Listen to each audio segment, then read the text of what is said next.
trendsetter. Whoa, league of my own, it don't get better. No, read what I wrote, I'm a bestseller. Yeah, reach for my goals, hit it dead center. Hit it dead center. All right. Well, folks, welcome to the Diggles Diamonds podcast. This is our post week one podcast. We've just finished the first week of high school ball here in Illinois. And we thought it was time to shine a light on some of the athletes who excelled. And are pleased to be joined today by two local kids, local to where Dave and I are from, Peoria.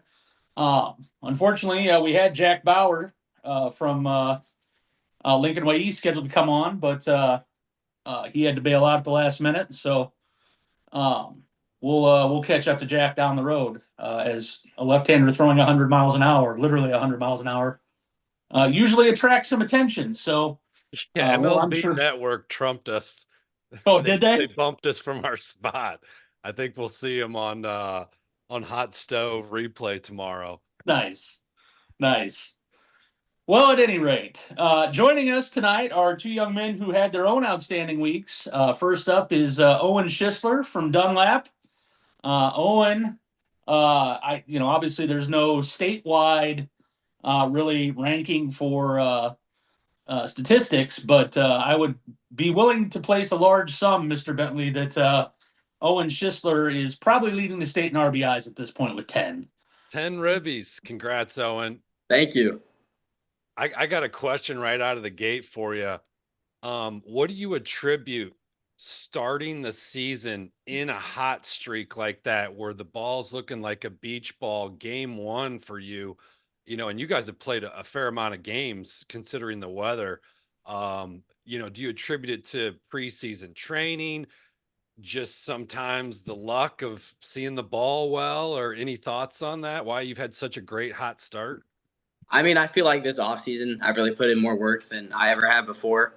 Like going to the yard late at night, just seeing a lot of fast velo, just getting ready for the season. Like we have a lot of hard throwers in our conference, and I think we're just trying to prepare for that. And I think I prepared pretty well for this weekend.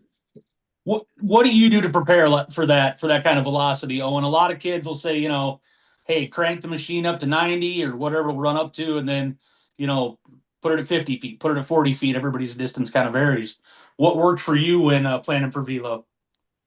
We like to go put the machine around like 40 feet, put it around 70 miles an hour, just time everything up, just hit the ball hard hits or hard hits. Okay. Do you feel like that? Do you guys just do the machine, or are you taking some live off of, Davis or some of those other hard throwers you guys have? Are you doing some one-on-one stuff too? So definitely towards the end, like right before our first weekend, we definitely started doing live ABs. We saw Davis, we saw JT, we saw Isaac Babs, we saw Eli Mechanico, saw a lot of hard throwers. So I think that also attributed to this weekend as well. I agree. I mean, batting off of a machine it's so much easy because it saves the old coach's arms from having rotator cuff surgery and whatnot. Come on, most of those guys that throw BP don't have UCLs or rotator cuffs anymore. That's true. It's yeah. But I always felt like the live stuff, I mean, this is what it's going to be like. There ain't going to be a machine. And even at like the PBR showcases, it's a machine. But Drew Lukashia will throw, he said occasionally. I got to believe, a little live action really goes a long way. But I haven't played in so long, I would defer to you guys on what you think. Oh, no, I definitely think that live ABs, live pitchers is definitely way better for live games, especially because I feel like machines, once you time it up, there's really nothing else to it. I think with live pitchers, you can mix up off speed, you can mix up fastball velos, you can mix up everything. Yeah. Owen, you're headed to Illinois Wesleyan. Yes, sir. First question, has Coach Keller indicated, are they looking at you as a two-way, strictly as a bat? What are you going to get the opportunity to do over there? I'm going to have the opportunity to two-way at Illinois Wesleyan. Very nice, very nice. For those not familiar, Owen is not only a great hitter, but he's also been, up to 87, I think? 86 off the mound from the left side. So a lot of potential there, too. Owen, talk us through what made Illinois Wesleyan the right school for you. Well, my three main factors going into a college was like location, distance from home, how I like the coach. So it's 45 minutes from home. So I love my family. So I don't want to go too far from them. So 45-minute drive there and like 45 minutes back. That's really easy. Nice weekend getaway to my parents' house. Coach Keller, really great dude. I spent the night up there one night, met all the teammates, really great kids. Um, Not only that, but their finance program at Wesleyan is really, really something else. And that's something what I want to major in, what I want to pursue as a career. And it just checked all three boxes for me. And I'm really happy to go to Wesleyan. Very cool. As someone this as someone whose entire family before me went to Wesley, and I fully support that. Unfortunately, my dad took one look at the price tag and went, "No." Yeah. So I still bleed some Titan green, but uh, just don't have a degree from there. But no, you're 100% right on all fronts. I think that's a great landing spot for you. I think you're right, Coach Keller, especially with his previous D1 experience at Illinois State, and I think Niagara before that is going to bring a lot to that program. And academically, you're right. In my mind, it's a world class institution. You're going to get so many opportunities with a degree from Wesleyan. It's not even going to be funny. Like you said, Owen, 45 minutes. You can go home and do laundry if you need to on a Tuesday night. I think it's a good call. Your family will be able to see a lot of games, which is always important. It's a good distance. I like it. It's a good choice. That was when you're talking about school distance, and Owen, tell me if this, it sounds like you kind of went by this thinking as well. Somebody once told me, look, you want to be far enough from home where mom and dad can't just swing by. They're not going to waste a trip if they don't know that you're home. And two, you want to be close enough where, hey, if you want to get your laundry done or you really miss mom's fried chicken or spaghetti or whatever, you can get home and get some of that too. Yeah, that's pretty accurate. Yeah. Yeah. And if that's true, by the way, if your mom makes good fried chicken, Diggle lives really close to Dunlap. We can take that for you when you're gone. You just let us know what you need us to do there. Yeah, absolutely. Well, Owen, what do you think the rest of the season holds for you and the Eagles? Well, we got some tough competition. Middle Illini is really good this year. I mean, Kash at Canton, he throws pretty hard. I've seen RJ harder. RJ East Peoria throws hard. A lot of kids in our conference throw hard. I mean, we just have tough competition. We're just ready to compete. We're ready to have fun. And I mean, hopefully it's a repeat of what happened last year. So I gotcha. Well, don't sleep on the Dunlap hard throwers either. You got Davis and Tressie hiding out back there, and you yep. coming out of the pen. So it's you're not thumbing it up there, that's for sure. So, well, Owen, thanks for stopping by, buddy, and continued wishes on good success this year, and hope to see you around the ball yard quite a bit, I'm sure. All right. Thank you guys. Hey, Good take luck to care, you, buddy. Owen. See ya. Thank you. You too, Kash. See ya. See ya. All right, there he is, the man with a plan. We are now How's it going, joined. guys? Hey, Kash. We are now joined by Cantons Kash VanHouten. Kash, a top 10 player in the state. I think Mr. Bentley and I could probably confidently say that we believe you should be higher, but Yes. here nor there. We will. Yep. Especially after seeing him with Diggle. I know you've seen him before, but I got to see you, Kash, at the PBR showcase in Peoria at the Louisville Sphere, and it's pretty impressive. What I was most impressive on, I knew you were going to throw hard just from reading the interwebs, but you were throwing strikes, and you had Hudson catching you. He said he'd been playing travel ball with you since you were like 9. And I couldn't tell if it was just a rapport between the two of you, but I mean, maybe you threw 20% out of the zone, but even your slider, a couple times was a little low, but that thing was in the zone. I was really impressed at your ability to throw strikes, where a lot of kids go to those showcases and they're like, I got to throw as hard as I can. I don't care where it goes. Yes, sir. I feel like even going to showcases, you got to be able to throw strikes. Walks lead to runs, lose games. So if you can't put the ball over the plate, it doesn't matter how fast you throw a ball for. Yeah. You just made a whole bunch of people very happy saying that. That was a great answer. Absolutely. That's amazing. Well, Kash, take us a little bit through this off season. What do you attribute this surge in velo to, and how much of the training was different? What went into that training, etc.? Well, I definitely account most of it to K's. They're super helpful. I never really put my arm through a program or any kind of thing like that. And I went there and it was a whole different level of things. And I thought it was really good. Program scheduled out. The guys are great. Reed's great. Josh is awesome. They really took me every step of the way and showed me the right way to do stuff. Not do it halfway, but go in there and get after it. Love it. Love to hear that. David, what do you got for a question? Cash, I don't mean to go after your ego, but I don't think it's any secret that you're firmly on MLB draft radars in a couple years. God willing, you can stay healthy and continue on the path. And that kind of leads me to my question. With your trajectory already hitting 93-ish at a young age, 94-ish, get it right. 94. Okay, there it is. 94.1 by the week. With that kind of velo at your age, which I would expect to continue to go up, what are you doing?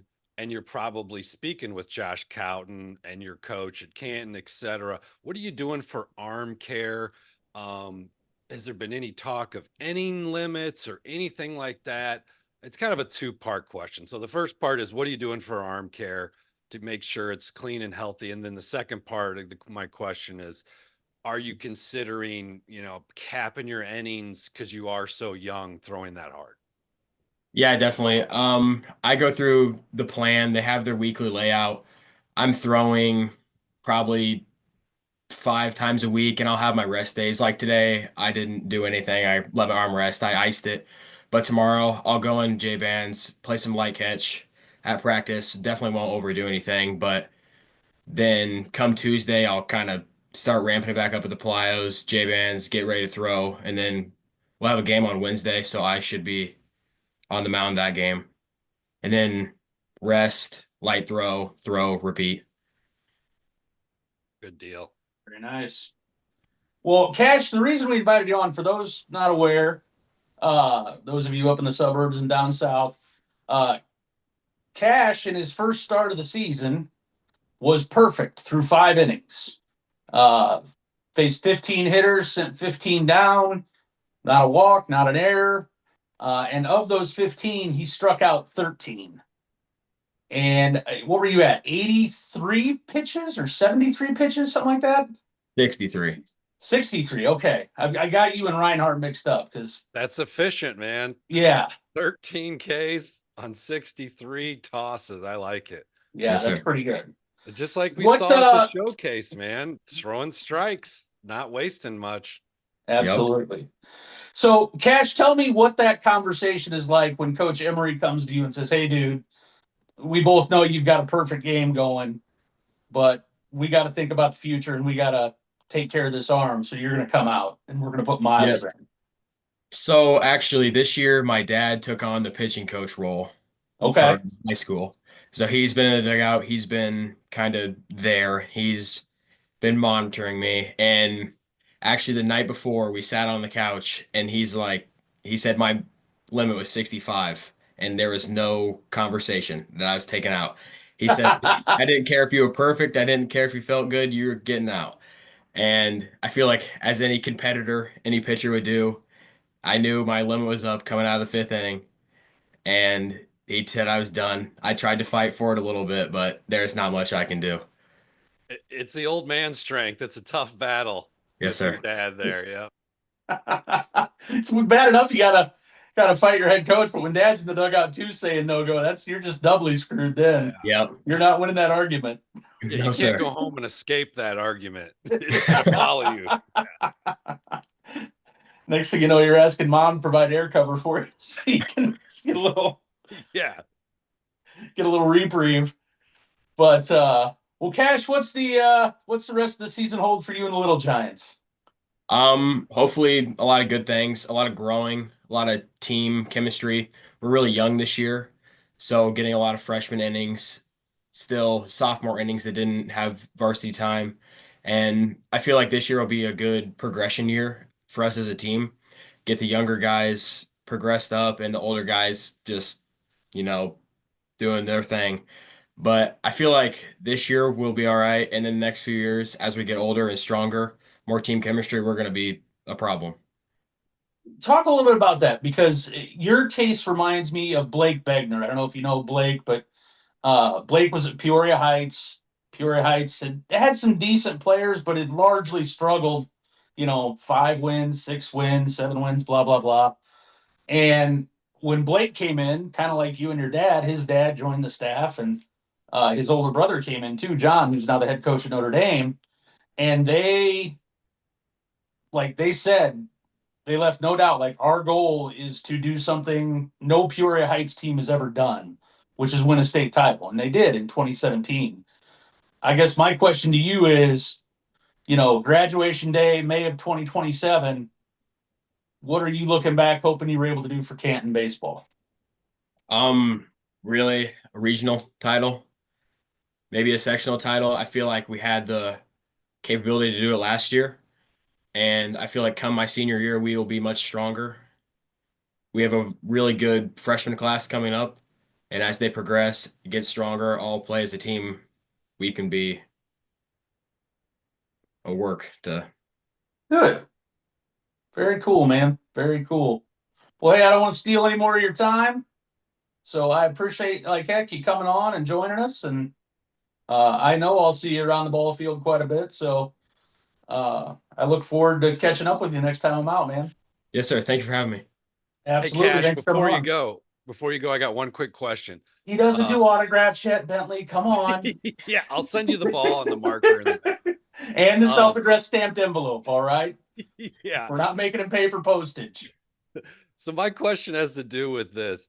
I've coached youth baseball now, and what I usually see is the kids who stand out, their dads or their moms or their uncle or their aunts played baseball, softball at a pretty high level. It's not every time, but it's pretty common. With your dad joining the staff, I got a feeling he probably played. Do you have other, can you talk a little bit about whether your dad played, whether your mom did, whether your uncles, like usually it's in the DNA. So I'm wondering, is that true in your case?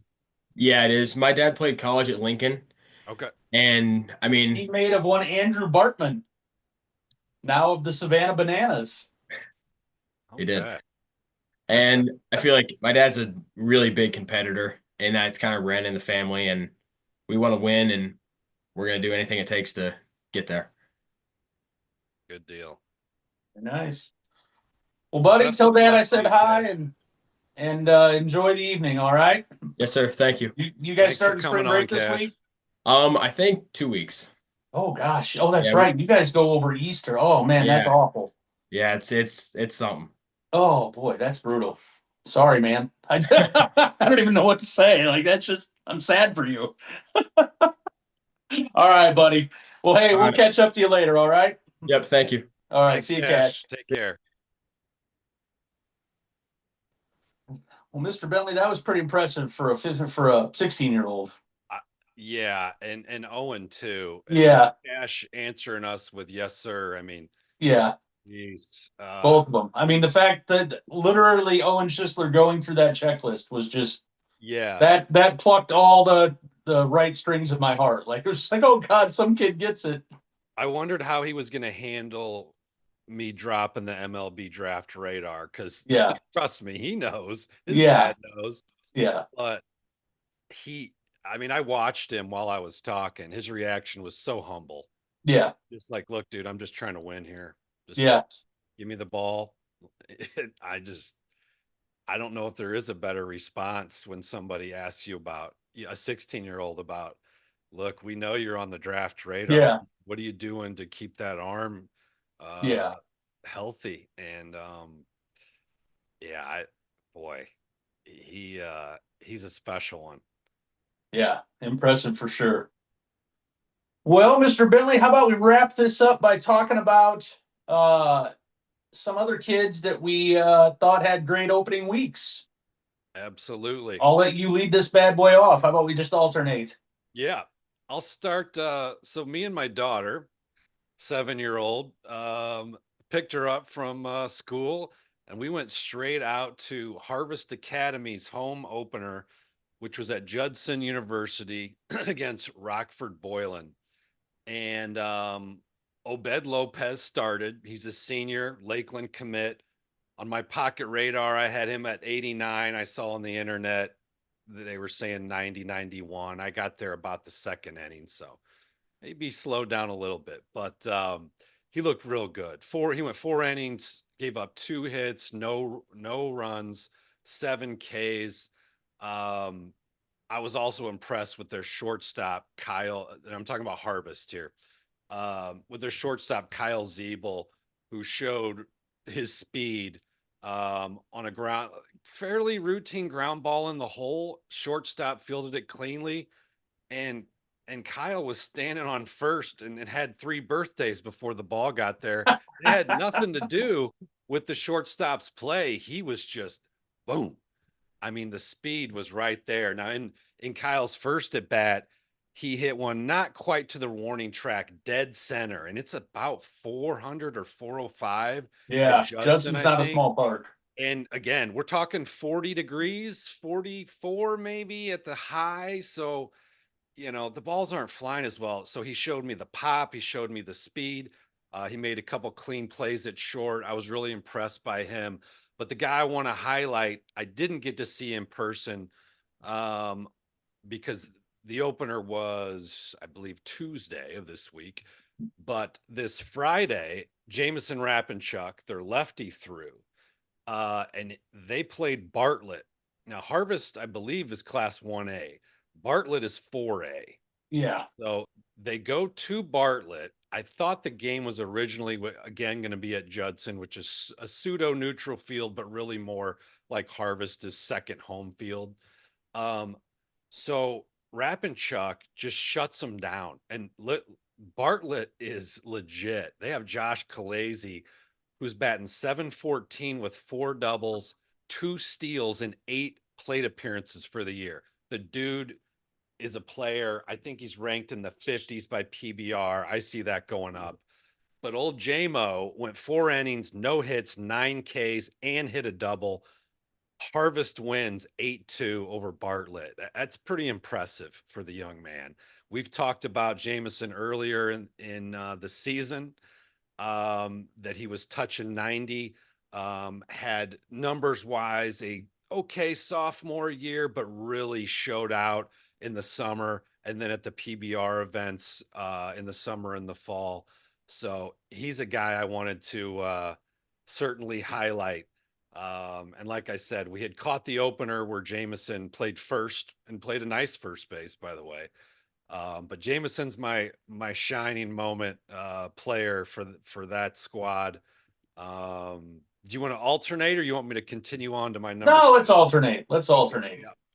So I'm going to bring forth the other young man who got pulled from a pretty special opening start, Chase Reinhardt out of Normal West High School. Reinhardt got 75 pitches and was no-hitting a pretty good Morton team through those, I think, 5 1/3 before Chris Hawkins pulled him. Reinhardt, he's obviously a known commodity. I mean, the kid, I think, gave up, 1 or 2 runs all last summer. Is just a high level arm. He's only going to get better. Freakish athlete, all that good stuff.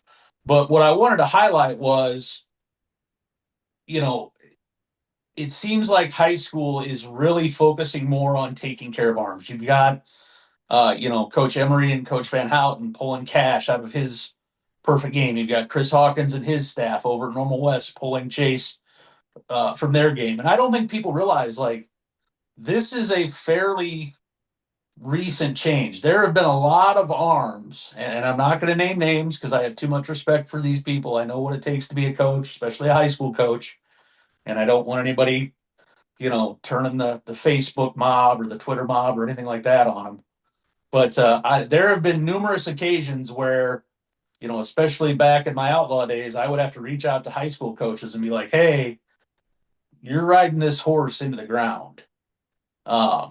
And whether it was, I had one kid that was being used every 5 days on like a pro kind of pitching schedule. We had another kid who was, throwing 7 inning complete games and then throwing bullpens on the mound, ended up like 70 high school innings.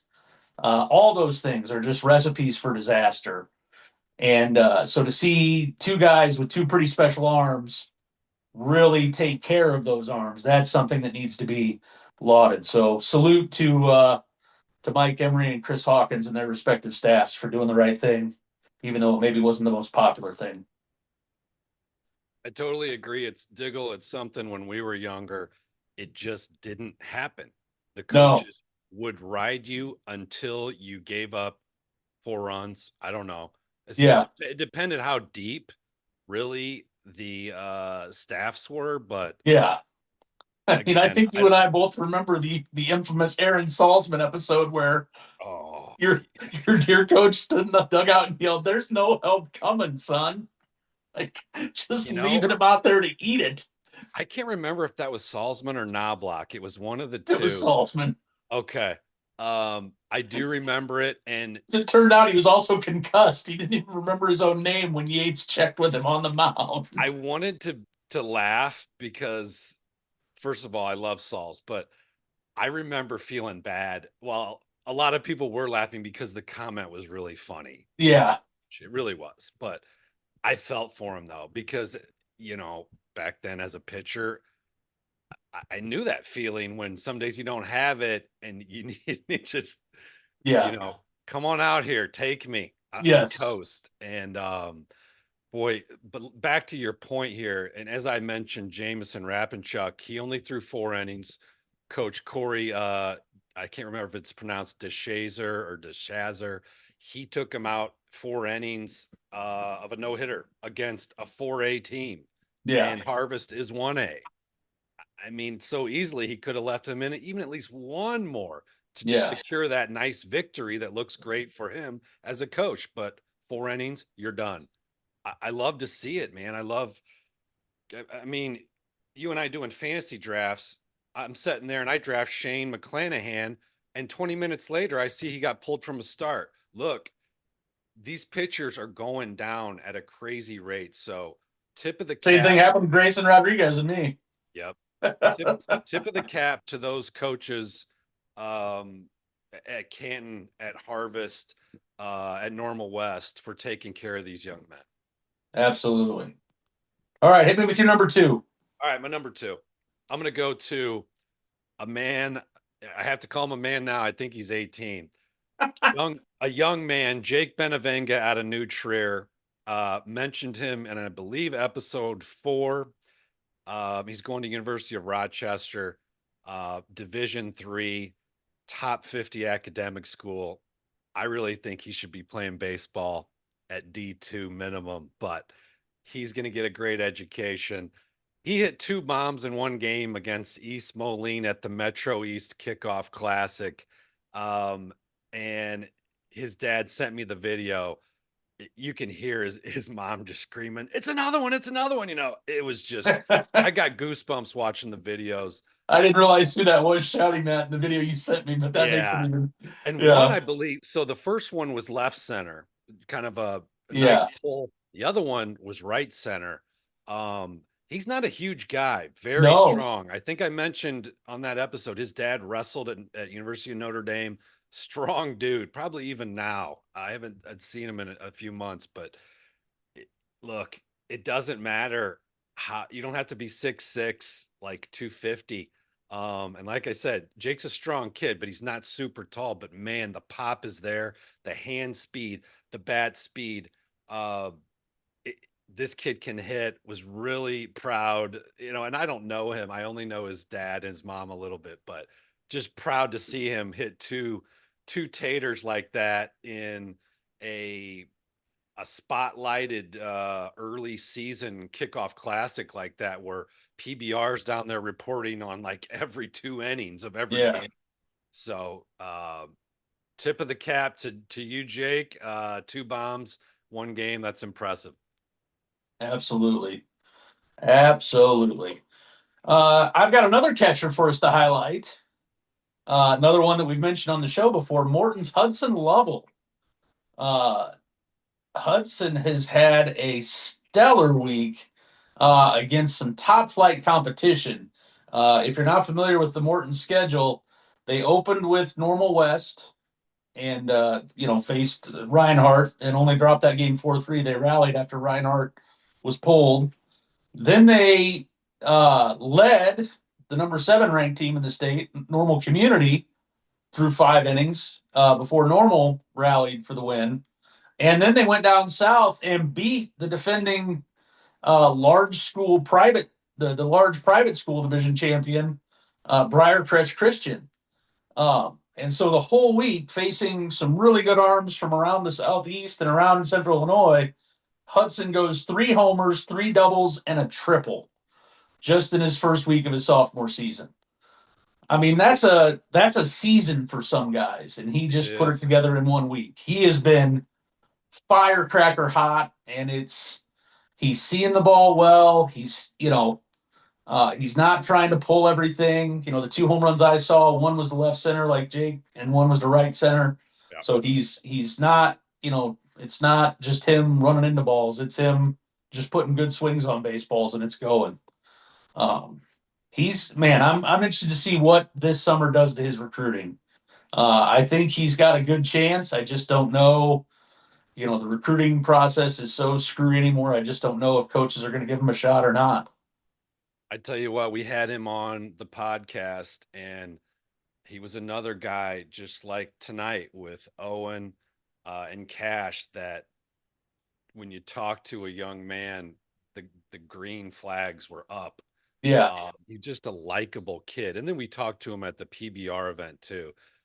Had that humble confidence, and man, he has shown out. And yeah, he's only a sophomore. Yeah. I think he's batting 3rd most games from what I remember looking at the box scores. I mean, he's their big bat.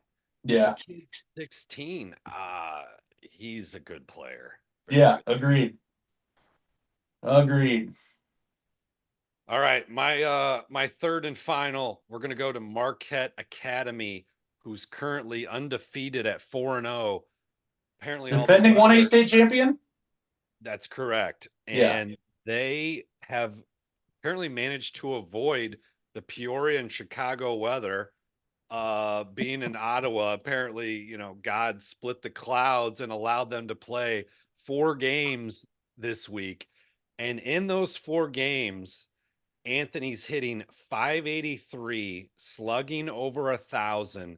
He's got 2 bombs already, 6 ribeyes, 10 runs scored, 3 ganked bags. That's stolen bases for you, those of you who didn't listen to Doggy Style and the Chronic albums. Those of you who don't speak 90s. 4 walks. His on base percentage is through the roof. You got to give the props there to Anthony Couch. That team, we talked about Alec Novotny before. He's their SP1. He's their ace. But Couch got a win, too, as a pitcher. He threw 3 against Galena, I believe. 6 Ks, again, keeping the inning limits down. Yeah. It's cold out there. Grant Dose for that team, also swinging a good bat and pitching a little bit in relief. They are a strong squad, and Mr. Couch had a hell of a week. Yeah, that is no doubt. That is a heck of a run there. And Marquette's one of those schools that just seems to reload every year. And it's not, it's not like we're talking Chicago Catholic League where there's so many good players in that 30-mile boundary. Like, it's still a lot about coaching. And Todd Hopkins is one of the best coaches I've ever met. He's been doing it at a very high level for a very long time. So at some point, it stops being about just bringing in the best talent and recruiting, and recruiting and instead like developing your players. And clearly, that's what Todd has excelled at for a really long time. Yeah, as you said, they're 1A, but man, that lineup, I think Grant Dose is batting sixth, if I remember, in most box scores, most lineups. I think he's their fourth best hitter personally, but Yeah. I'm not seeing these guys every day. I'm reading box scores, but that's another dude to keep an eye on as far as kids that you'll see. I think he's 2026, I believe. Yes.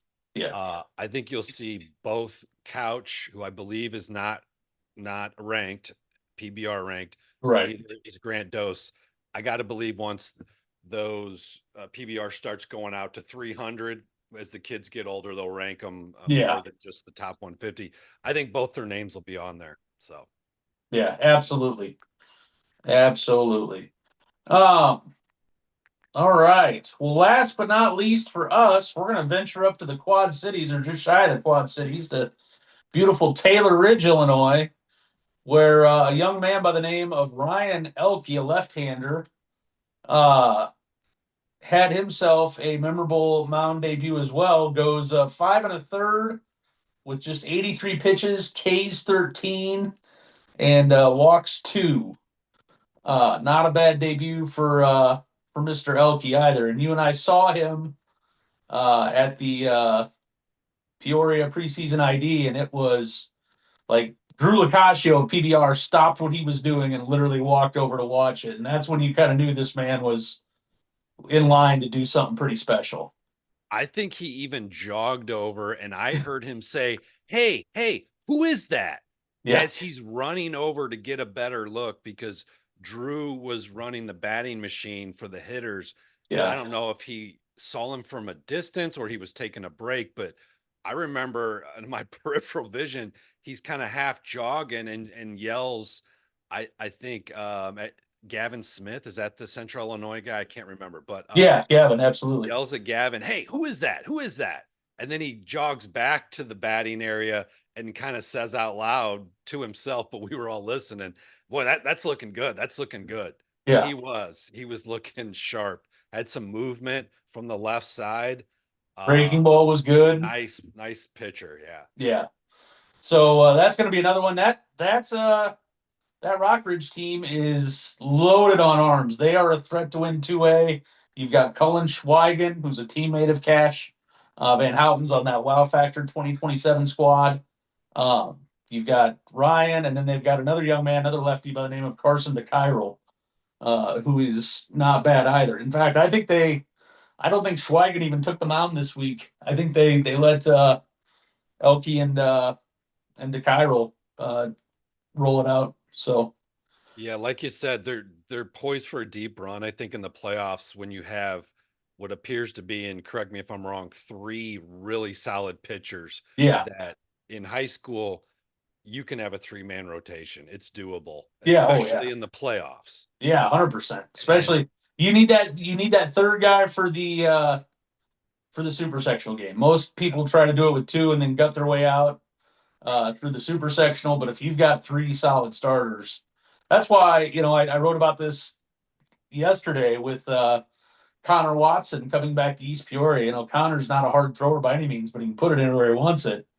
And so now you've got him. If uh, Lonis and Dungeon get you through a sectional in the Monday, now you're not worried about, oh, we threw RJ or Augie too many pitches. Now you just go, oh, Connor's got the ball, here we go. It's just yeah, it's I don't remember. such an advantage. I think if East Peoria can get some decent innings from Parker, I think that would help. But yeah, East Peoria's pitching staff's looking deeper than I originally thought. Yeah. After seeing that box score, uh, you know, it, they're a squad. I know we did our predictions last episode, and I feel like I predicted Dunlap's going to edge him by one game in the Middle Illini.